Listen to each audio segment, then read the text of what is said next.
فحينما لاحظ سيادتك الجار بالوالدين إحسانا وبذي القربى واليتامى والمساكين والجار الجنب والصاحب بالجنب، فكيف الله ما بده يحبني؟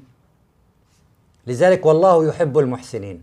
مع احترامنا الهائل للصوم والصلاة والزكاة، ولا آية في القرآن الكريم تقول الله يحب المصلين، ولا آية، ولا آية والله يحب الصائمين.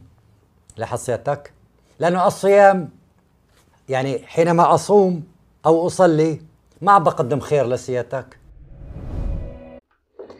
على قد ما الواحد ما بيحبكوش، ما بيحبش طريقة كلامكم، بس انتم بتدونا فرصة ان احنا نفكر ونشغل دماغنا.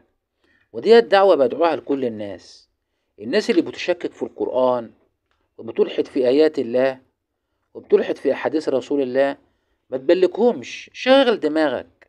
هنا في الفيديو اللي سبق دلوقتي، علي منصور الكيال بيقول ان ربنا سبحانه وتعالى ولا مرة ذكر في القرآن الكريم ان هو بيحب المصلين او بيحب الصائمين.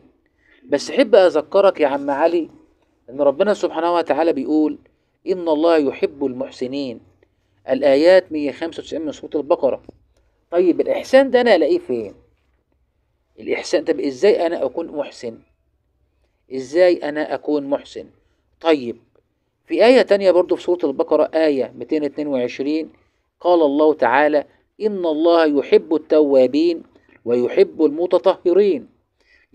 طيب إزاي أكون من التوابين؟ طيب المتطهرين يا علي يا منصور يا كيالي هنعرفها، هنتطهر بالوضوء. الله، يعني أنا دلوقتي هتطهر، يعني هتوضى، يعني هصلي، يعني هتوب لله وهحسن إليه وهعود إلى الله. الله، يبقى ربنا بيحب المحسنين ويحب التوابين والمتطهرين، يبقى ربنا بيحب المصلين. لأن أنت لما هتكون محسن وهتطهر وهتتوب إلى الله، معنى كده اللي أنت رايح تصلي، معنى كده إن ربنا بيحبك. لا حول ولا قوة إلا بالله. طب إيه تاني؟ والله يحب الصابرين. يبقى انت راح تصلي وهتصبر على الصلاة وهتصبر على مسألتك انت طلبتها من ربنا سبحانه وتعالى، وهتصبر ان ربنا سبحانه وتعالى ينفذ لك طلبك وينفذ لك ويستجيب دعائك. يبقى ده كله الإحسان والتوكل والتطهر والتوبة والصبر، كل ده هتلاقيه فين؟ هتلاقيه في الصلاة، هتلاقيه في سجودك وركوعك بين يدي الله عز وجل. يا علي يا منصور يا كيالي، إن الله يحب الذين يقاتلون في سبيله صفا كأنهم بنيان مرصوص.